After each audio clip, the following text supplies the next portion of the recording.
Well, here I am back again, and the system is still a bit peculiar, but still I've learned how to override it now. Dick has made everyone coffee. The pub is beginning to function normally. It's still pretty dour outside, but it's not raining. And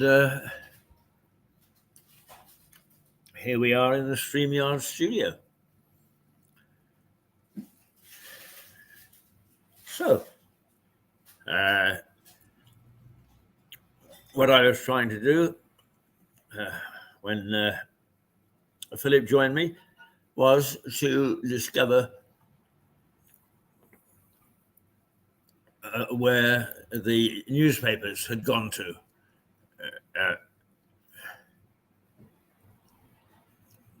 So let's try again.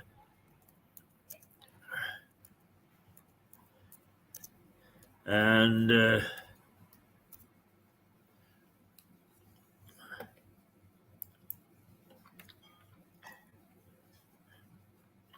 oh, yeah. Here we go. Hero patient and the Tories turn to Johnson. And a couple of good stories that happened too late for the front pages is Putin heads to North Korea. And low investment is blocking UK growth, says a think tank.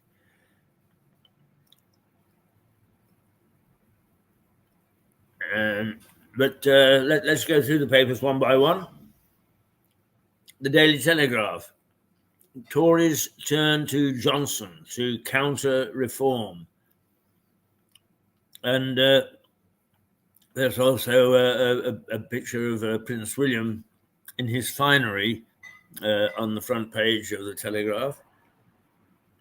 And Tuesday's papers largely focus on the election campaign. The Telegraph says the Conservatives are turning to Boris to counter the Reform Party. It also features a former GCHQ boss who says he backs Labour's security plans, and an Oxford museum that will not display an African mask because its creators forbid women from seeing it. Oh dear, here we go again. Political correctness again. The world is coming to an end. Yeah, but we're not going to actually do anything about it because part of it didn't allow women to vote for part of its existence. Oh dear, dear, dear.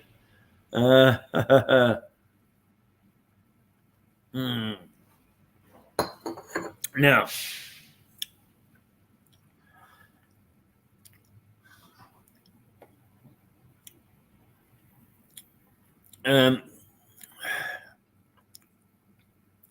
The Guardian. Farage accused of cut and spend manifesto that doesn't add up. Oh dear, here we go.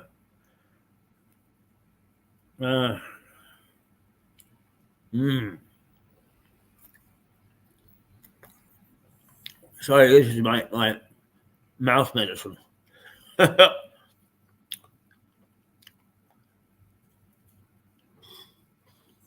Reform UK leader Nigel Farage is accused of offering a manifesto that doesn't add up. The Guardian reports the front page also shows Ukrainian footballers draped in their national flags as they show defiance at Euro 2024. You know, why so much money is spent on rubbishing each other's manifestos? Manifestos are rubbish anyway. Nobody ever lives to their manifesto. It's something that's thought up by the political parties ahead of an election. And after that, it's binned.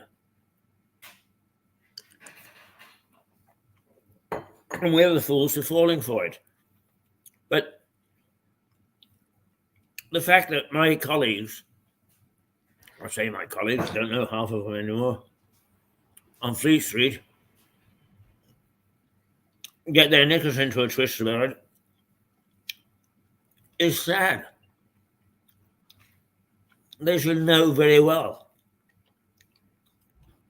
this is all rubbish stuff. And while, yes, we do need to hear what the parties are saying, we should also show a healthy amount of skepticism. But no, the Guardian in this particular instance has jumped on the bandwagon. Oh, we've been trying hard to find something that will belittle Farage. Look, there is no obvious leader of any of the political parties right now. So it's a level playing field. And Farage can play it as well as anybody else. Let's see what he has to say and what he has to do. And just because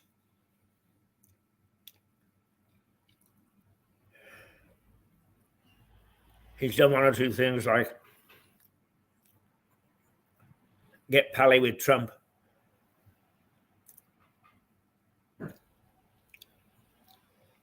so what? As Philip Meredith had just said, if Kim Jong-un, the North Korean leader, is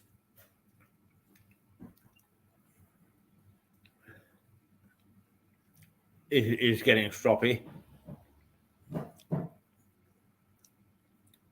it's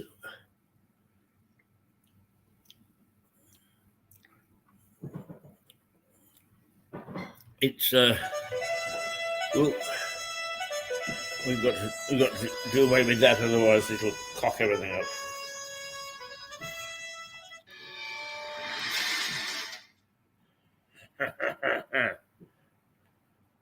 Oh yeah, that's our monitor to make sure that we're actually going out.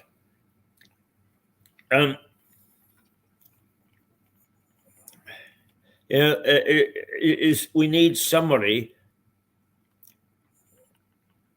to actually lead us through very troubled times. And they're all as bad as one another. So Fleet Street should get its act together and start to look at it in a dispassionate way.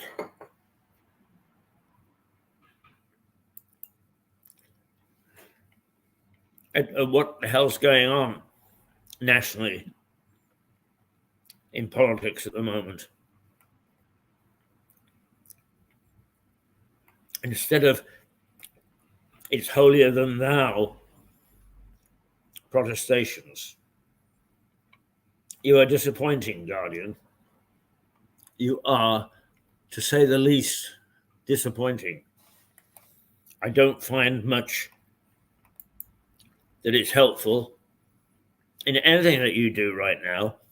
And your intemperate language, Marine Le Pen comes from a party that was extreme.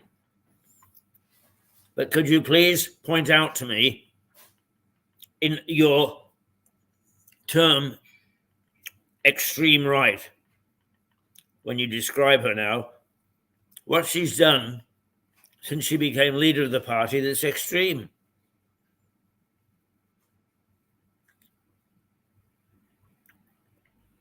You're intemperate, but you're also intolerant.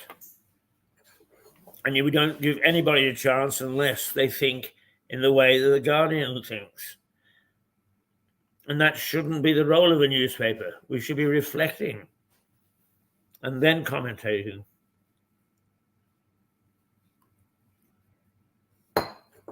Not the other way around. And that's what you seem to be doing. The I. Farage, it's impossible to know if reform would keep low tax pledge. What a streak of honesty. The I's front page is also about Mr. Farage, as a large image of the Reform UK leader accompanies a quote from him saying, "It is impossible to know if his party will stick to its low tax pledge." The I says Labour are in for a reality shock, as the EU does not prioritise closer ties with the UK. It also has an opinion piece that says Euro 2024 fans are at risk from tournament mess. What tournament mess? I don't know. I'll have to see whether we can find that out. Daily Mail. Rishi. Keir only wants votes at 16 to entrench his power. PM warns on Starmer's plans for electoral system. Brexit and the highest taxes in history. An exclusive interview with Rishi Sunak makes the front page of the Daily Mail, in which the PM says his Labour opponent wants to rig the voting system to entrench his power. The Mail also reports that Sir Ian McKellen is in hospital after falling off a stage. He's 85. Oh, he's a year older than I am. Yeah, so perhaps it'll do him more damage than it does me. The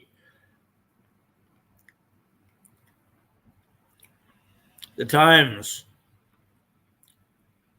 Don't risk a generation of socialism, warn the Tories. But you know, what I don't understand is, why are the Tories saying don't vote for reform when it's showing in the polls that it's more popular than their party? Why don't they actually make a deal? Why don't they strategize and say to Farage, look, where you seem to stand a better chance than us, we'll stand down our candidates and let them go for you, where we can be guaranteed then a win of a seat. But we expect to be able to make a deal with you after the election. It's been done many times before. It's not an uncommon ploy on behalf of the political parties.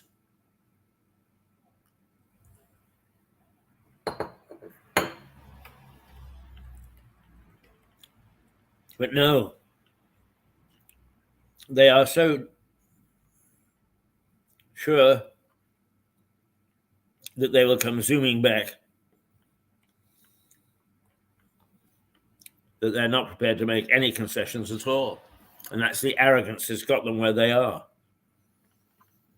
The Conservatives warn the public not to risk a generation of socialism, the Times reports, as the Tories try to dissuade voters from voting for Reform UK. The paper also says the number of rail journeys made using season tickets is at its lowest on record. because of people working from home. Well, that probably was to be expected.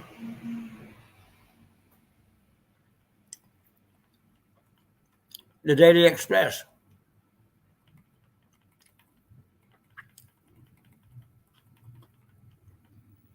Banking giants, dire warning on Labour pledges. The Daily Express leads with banking giant HSBC saying the Labour Party's plan to boost wages would trigger higher mortgage bills and a surge in unemployment. And quotes the Prime Minister saying, vote for reform risks a generation under Labour. The front page also includes an image of the King and Queen sporting feathered hats. The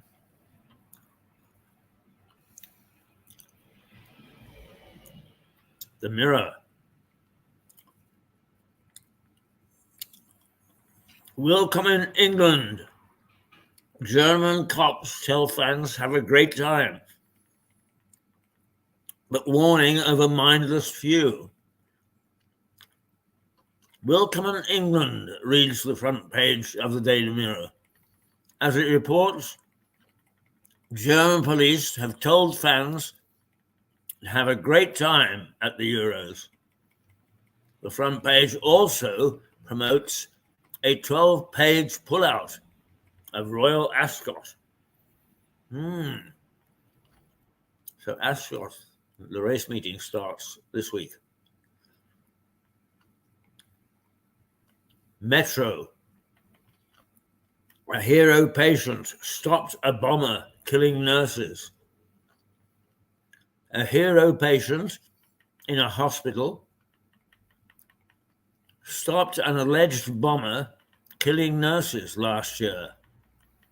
The Metro's top story reads, a court heard how the patient, Nathan Newby, talked the man out of deteriorating an explosive device.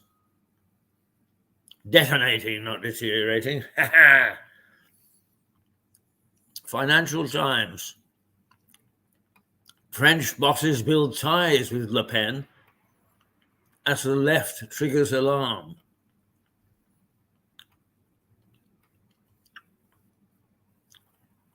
French bosses build ties with Le Pen is a headline in the Financial Times, which reports on the French election campaign where Marine Le Pen, the far right, there we go, the far right party, it is right wing. Her father's party was far right. The far right party is tipped to do well. An image of Ukrainian President Volodymyr Zelensky also makes the front page as Kiev scrambles to secure deep cuts on the value of more than $20 billion in debt to keep its war effort going. Yeah, war is an expensive business. Let's have a look at Daily Star and see if we can get some sort of a smile. Most sane politicians in the UK unveils tip-top manifesto. Vote Binface. Vote Binface, national service for former prime ministers. Water chiefs to swim in UK rivers. And croissant prices capped at £1.10.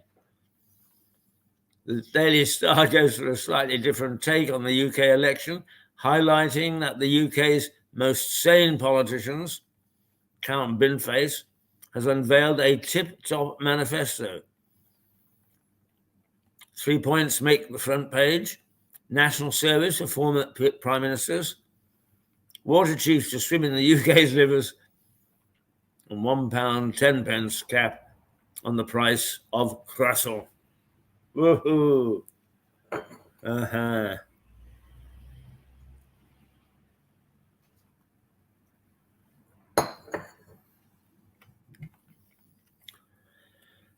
Well,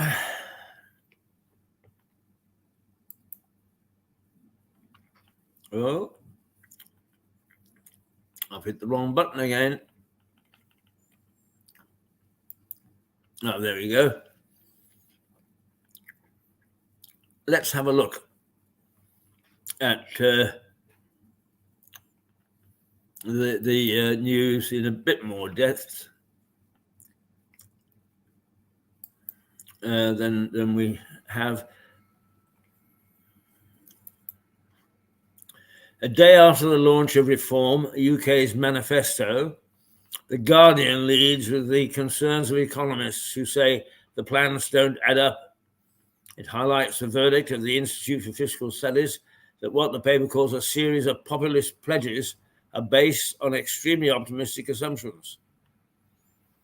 But they've said that about Labour as well. The party's leader, Nigel Farage, appears to acknowledge these concerns in an interview with The Eye. According to the paper, he admits that no politician can guarantee to keep the promises made to voters because it's impossible to predict the future. But the Daily Mirror accuses him of having a shaky grasp on reality. You see, it's all hot air. I would much rather that we got down to grapple with the problems that we've got, which are paramount. No. What we've got to do is to do the pantomime dame. Oh, yes, you do. Oh, no, you don't. Oh, hey, look at him. Look what he does. Look what they do. No. God's sake. According to the Daily Telegraph, the Conservatives are trying a new approach in their attempts to counter the threat of reform, drafting in Boris Johnson. It says tens of thousands of letters signed by the former Prime Minister will be delivered to voters in his closest involvement yet in the Tory election campaign. The Times points out that another way to the Tories are seeking to persuade disaffected supporters to turn out is by warning that voting for reform would risk an all-powerful Labour government. This is also reflected in a Daily Mail interview with Rishi Sunak, in which he says that Sir Keir Starmer's pledge to lower the voting age is an attempt to entrench his power for years.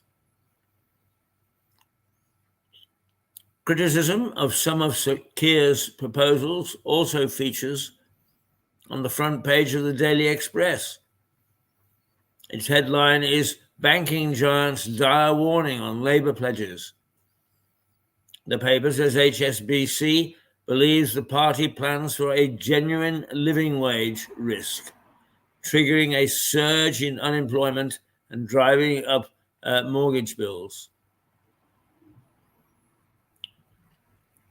But the Telegraph offers a more complimentary view of Labour's plans, the former director of GCHQ telling it that the party can be trusted to stick to serious defence policies.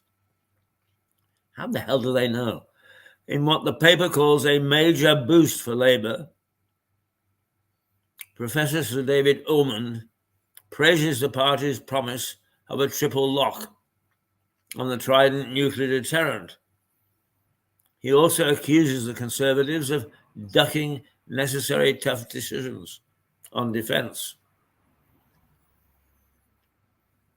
The Financial Times turns its attention towards France and its general election. It says bosses in the country are racing to build contacts with Marine Le Pen's far right. Senior executives and bankers tell the paper that what it calls the left-wing alliance's radical tax and spend agenda will be even worse for business than the national rallies and funded tax cuts and anti-immigration policies. It might seem there is little Rishi Sunak and Sir Keir Starmer can agree on, but the Sun says both are calling on football fans to adopt the Beatles song "Hey Jude" as an England football anthem. It comes after the midfielder Jude Bellingham scored the winning goal against Serbia in the Euros on Sunday.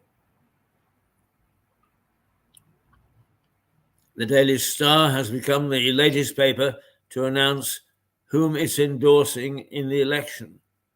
It says it's backing whom it believes to be the most sane politician in the UK, urging its readers to vote for Count Binface.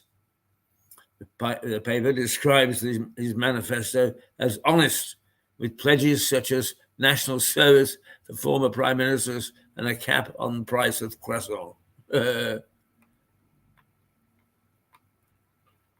Well,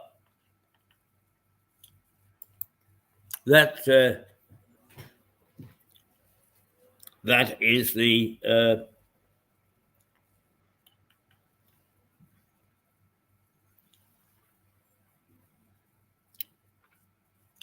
summary of the front pages of what's happening today.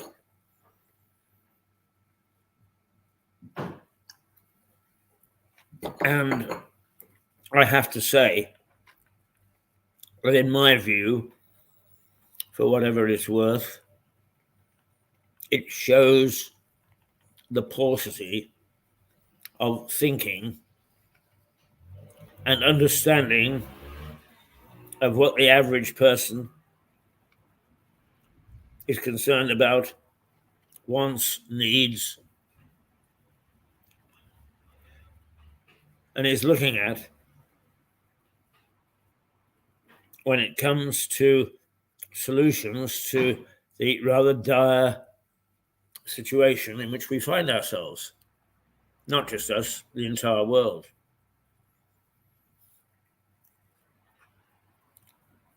And I'm afraid that they are found wanting.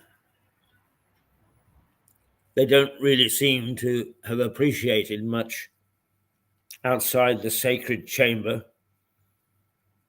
of what's going on, of what the problems are, and what the solutions might be. And it's rather worrying, in my view, rather sad, in my view.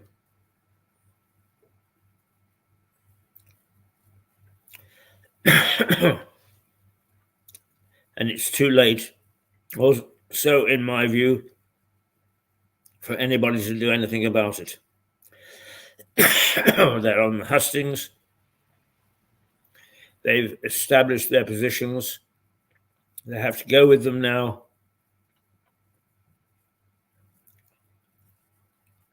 And there's not much there that is going to give us encouragement that things are going to get better. We have our view on this channel, who would be the best prime minister and who would be the best leader. We're not going to say, because we're not trying to influence anybody. We're simply trying to report what's going on. And what's going on is very disappointing.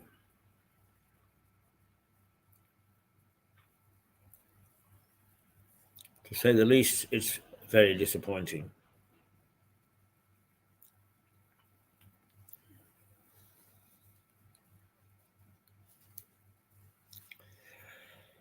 But there we are. That's the situation that we find ourselves in.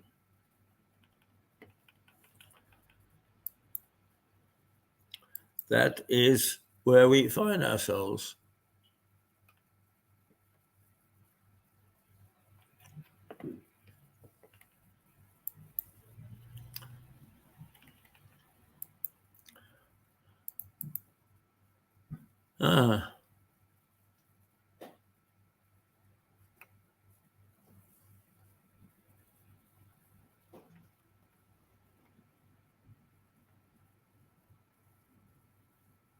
Uh,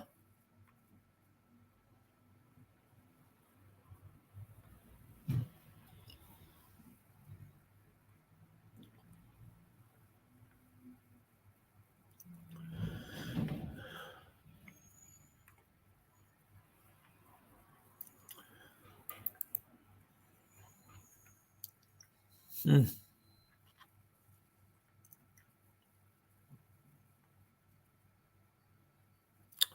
Oh, if we're talking about follies, let's join Jack and Jake and their take on Mad Jack Fuller. It's in our archive. It's not new, but we haven't shown it for a week or two. Let's do it this morning, where we've got a little bit of a black hole as far as programs are concerned.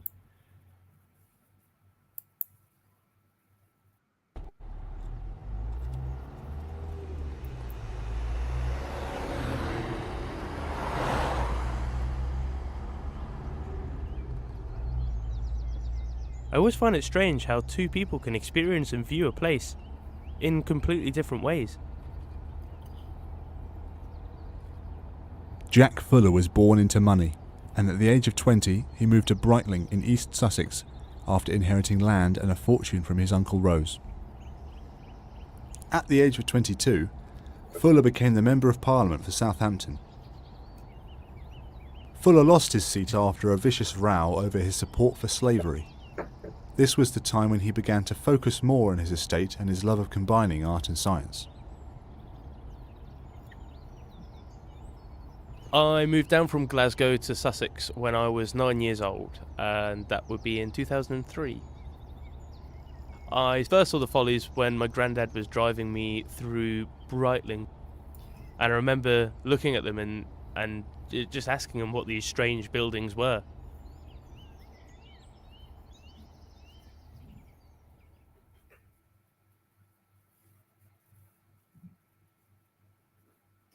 Jack Fuller was affectionately known as Mad Jack by local residents who did not understand his fascination with useless buildings. A folly is a building with no purpose other than decoration. The first of Jack's 6 follies was the summer house.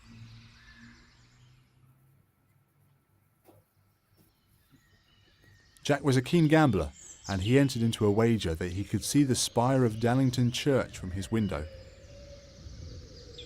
Upon realising that he was mistaken, he quickly constructed the sugarloaf to very effectively mimic the church spire.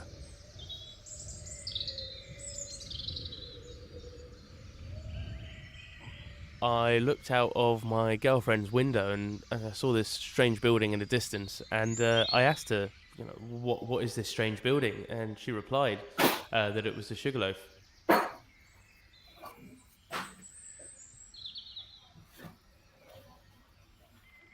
The first time I went, I remember I took my girlfriend there and I gave her a love letter.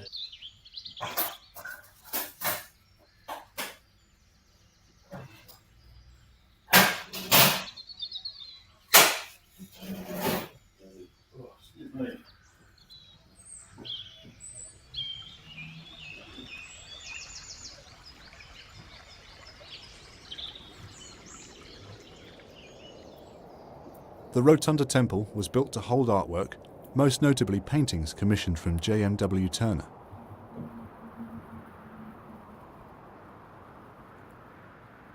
Jack was a philanthropist, and during an economic depression he hired hundreds of local labourers to build a huge wall around his estate. However, the wall did not stop trespassers.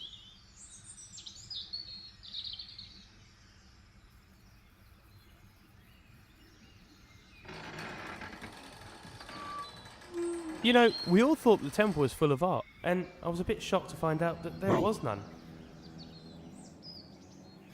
All I found when I first went in was graffiti left from the Canadian Air Force that was stationed on the estate during the Second World War.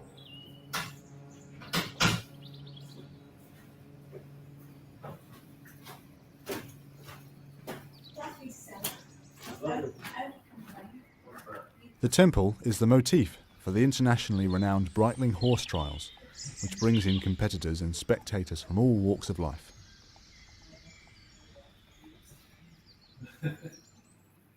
So, Nina.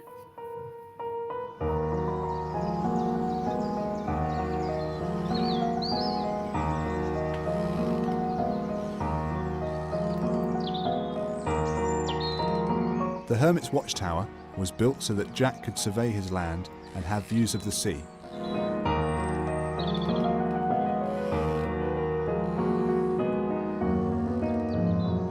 The tower was my special place. I used to go there when I was feeling a bit down or I had to clear my mind.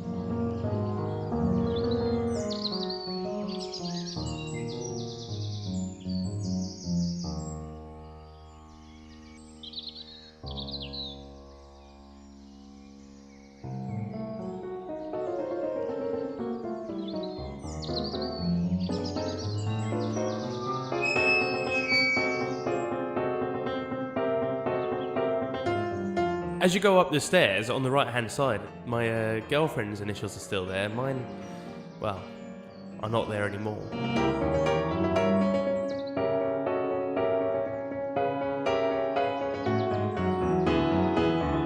When I was feeling alone, I would go to the top of the tower, I would lie down, I would stare through the open roof. I'd wait for nightfall, and then I would look at all the stars.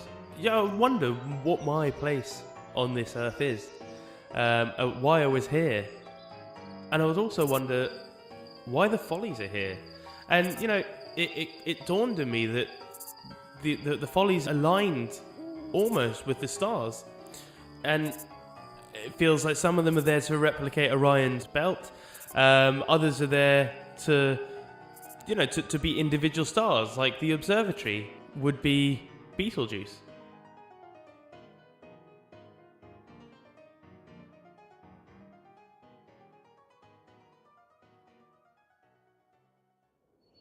I've heard some people argue that the observatory is not a folly as it serves a purpose, but don't all the follies serve a purpose?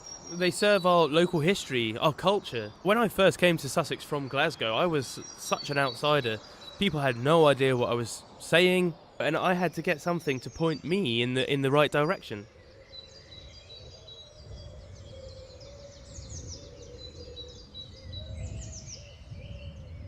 The obelisk dominates the landscape and is the second highest point in Sussex.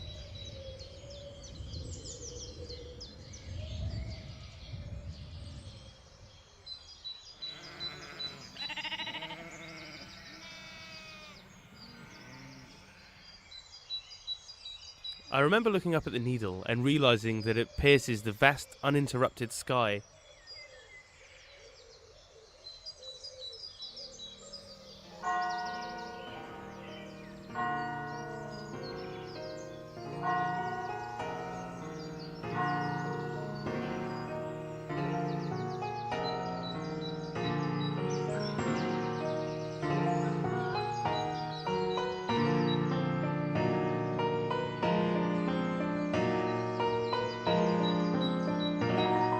Jack Fuller commissioned the pyramid to be his mausoleum 24 years before his death. This immense structure draws attention away from the Thomas à Becket church, in whose graveyard it stands.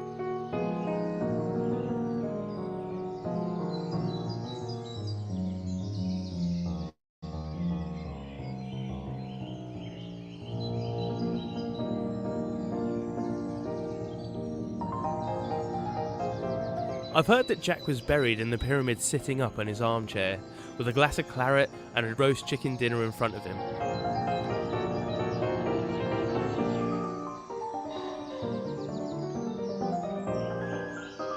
The follies are all focal points, but don't let them fool you.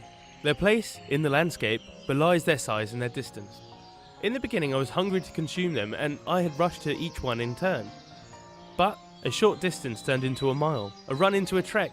At last, I grew to love the surroundings and adopted the follies as guides rather than destinations.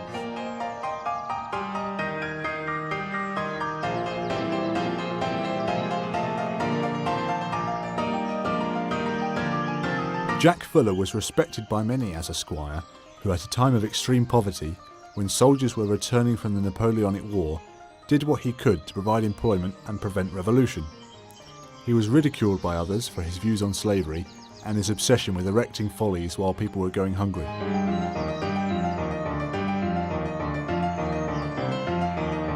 Fuller's follies are an important part of my life and have helped me to find my place. I know many people have followed this path before I have, and I love nothing better than bringing new people to experience them and to fall in love like I did.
Sorry, I forgot to turn the microphone on again.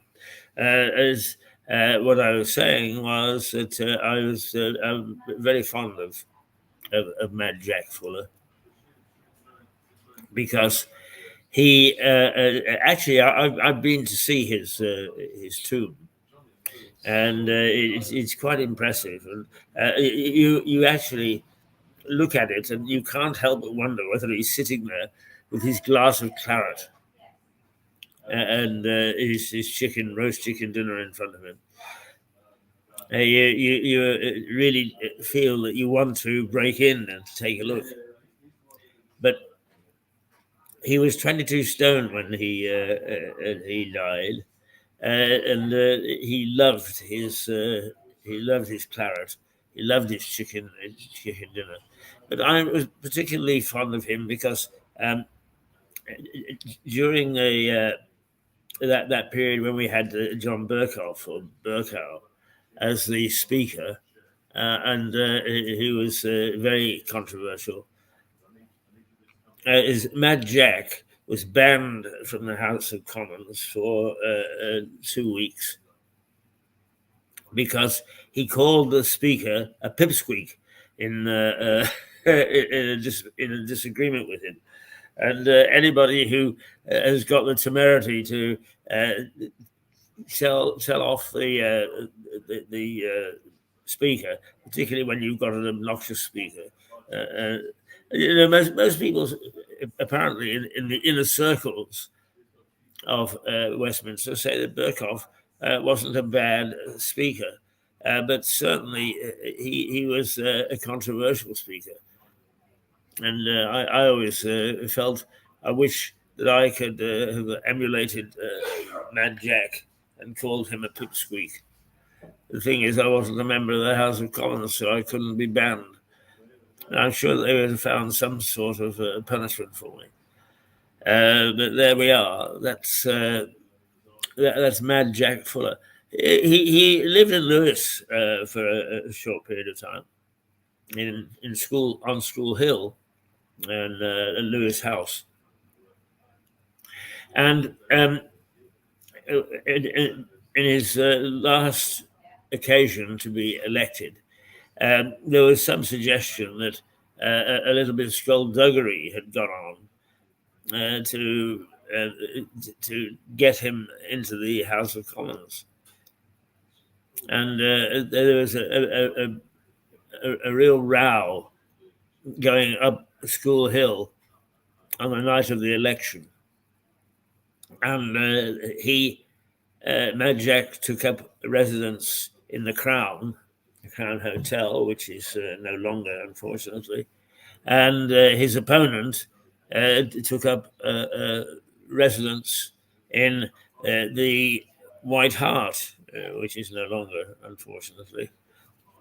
Although one would hope that both those hotels are very, very historic and may well come back into operation. In fact, we know that the White Hart is. What it's going to look like, we have no idea. But the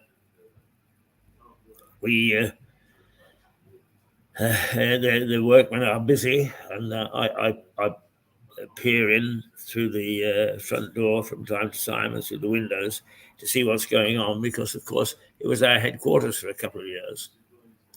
We broadcast from the White Hart before we moved into this wonderful place, the Black Horse. And but anyway, they on the night of the election, they hurled abuse and cabbages and all sorts of things at each other across the street, because the Crown was in easy viewing distance. It's only a few yards really from the White Hart, and so a row was easy peasy. He's just lean out of the window. you could have a disagreement. There was no real damage done to either of them. That is tragic. We don't have a major hotel in Lewis at the moment, although we're going to get one back. But the other one is one of the things that we're supporting is SOS, Save Our Shelleys, because Shelley's Hotel, equally as historic, is sitting rotting. And very little is being done by local politicians, although Matthew Bird, when he was mayor, tried very hard to whip up enthusiasm to stop this beautiful, beautiful building rotting. It's just sitting there. It's tragic. The owner is obviously a war of attrition, is trying hard to outlast, because it's a listed building, outlast the council, so he can get planning permission to sort of pull it down and put some horrible housing on it. But in the days when we were a rotten borough, in other words, we didn't vote directly for MPs. We voted for town stewards, who then appointed MPs. And the way that worked was that the Whigs, as they were then, and the Tories, would establish themselves in the White Hart and in Shelley's and throw extravagant parties for the town stewards, who were the people that actually did the voting. And they would throw these fabulous parties where the wine flowed, in the hope that the best party would get the vote for their candidate. And that's how it worked. So those 30% who regularly don't vote in elections, you have no idea the precious commodity that you've got, because at one stage you didn't have it. subject to is getting everybody as drunk as lords to make sure that you got your candidate into the House of Commons. Anyway, all this because of Mad Jack Fuller, who, and I'm amazed that the wokes, who seem to have gone off the boil a little bit, thank God, recently. But the wokes who pull statues down because of slavery is Mad Jack made all his money from slavery, and to the day he died was a supporter of slavery for economic human resources. He believed in slavery and was vocal about it. And yet nobody has pulled down a statue of Mad Jack. Mind you, it is difficult to argue with the way that he spent his money. We wouldn't have television. At least we wouldn't have come as fast if Mad Jack hadn't supported a scientist called Faraday, who was experimenting with sound waves. Faraday's cage was Mad Jack supported. We probably wouldn't have had safe mines if he hadn't supported research by a man called Davy,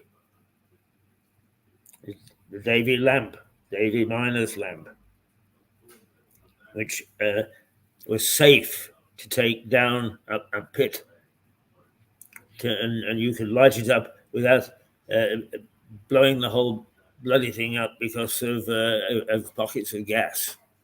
You were able to A, see your way, but B, you could also see where the gas was with this lamp. That was Mad Jack. His money supported that. He built all sorts of follies as well, but that's another story. But Eastbourne received a lifeboat and a lighthouse as a result of Mad Jack's largesse. And at Christmas, he made sure, because it was his responsibility as being squire, to look after his village, Brightling, which he did extremely well. But at Christmas, he would make sure that the table was groaning with food, that the villagers were very, very well looked after when it came to feasting at Christmas. So he was quite a character, quite a character. One of my sort of favorite people. Now, I suppose if I say that, is that the woke lot would sort of come and start to threaten to break my nose because I supported somebody, or do support somebody who was a slaver. There you go. There you go. They can't separate the wood from the trees, all or nothing. Right, where are we?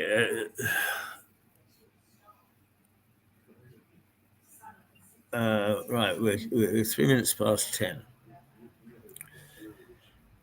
I'm going to now disappear again for a minute or two, for 5 minutes. So come back just to remind you of the headlines again, and then say toodle pip. Sorry that we've got such a long line of illness that has devastated our service and our ranks. But when everybody is over 50, than you can expect these days. Let me just remind you that we first of all, this is where we broadcast from, the White Hart pub. But it is a fantastic pub. It is a pub. Yes, it does food, and the food is excellent. But it is a pub and doesn't pretend to be anything else. It has a darts team, it has a toad team, it has a cricket team, it has a stool ball team, it probably has a tiddlywinks team, if the truth be known.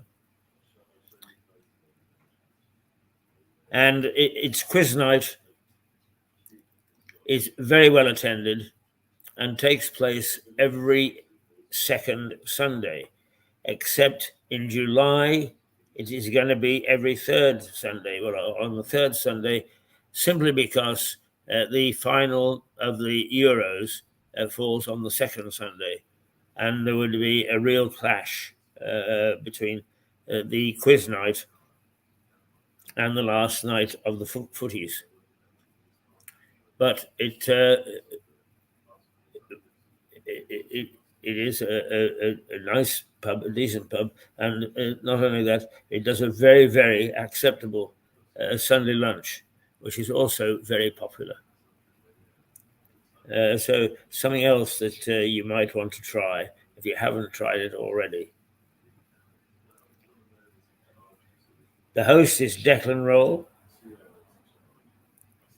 very, very popular landlord, and Mirador's chief of staff. Looks after us in a very real way, Right now, he's doing the stock taking, making sure that all the things that we enjoy are in the cellars where they should be, ready to be dispensed. So that is the white horse, the black horse. I was getting that cocked up, but then I get everything cocked up. It's my Jack DeManio moment. Who's Jack DeManio? People say. Well, Jack DeManio was a BBC disc jockey, if you like. I presented. They didn't call him disc jockeys in those days. Sometime in the 50s, the 60s, who could never get anything right. Jack would get the date wrong, the time wrong, the program wrong, and was famous for it. And people listened to Jack DeManio because he made all those mistakes, and they were able to have a little giggle along with him. So Jack DeManio lives, and Mirador is much the same. We are in the model of dear old Jack, not Jack Fuller, Jack DeManio. Anyway, it's where we broadcast from, and it's well worthwhile coming here, but not just for special occasions. It's a nice pub to drop in and just meet your friends, the way that pubs used to be. And this pub still is. So drop by. It's always open bang on 12.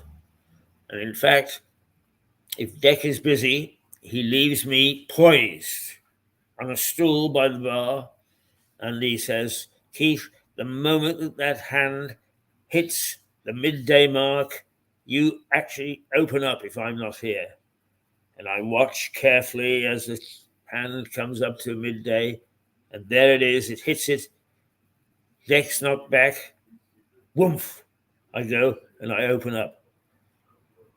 Now I have to say to people, just give 5 minutes and he'll be back, because I am not skilled enough to be able to pull a pint. But at least people aren't left out in the rain or the wind, or for that matter, the baking sun, if we ever see that again. All right. I said that we were going to take a short break and come back to say a proper goodbye. So let's actually say toodle pip for a minute or two. Oops. There we go. We get into trouble when we run this. Let's get it. From Lewis in the Black Horse Pub.